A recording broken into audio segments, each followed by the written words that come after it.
air filter cover kasi mahirap dukutin niya mga boss, kailangan tanggalin yung takip niyan. Kung makikita nyo naman, medyo maskip yung pwesto ng ating air cleaner mga boss, kaya kinalas ko yung cover niya.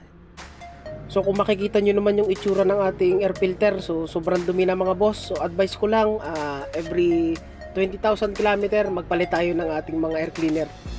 So tingnan nyo naman yung pagkakaiba ng dalawa mga boss sa bago at luma, di ba napakalaki ng diferensya.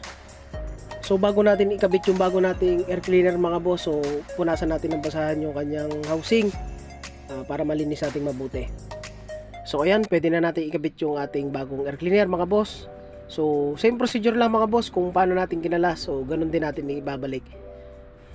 So tama-tama, nakakuha ka ng idea. So kung may ganito ka sasakyan na Mitsubishi L300 na Euro 4, so pwede mo nang check upin yung iyong air cleaner mga boss.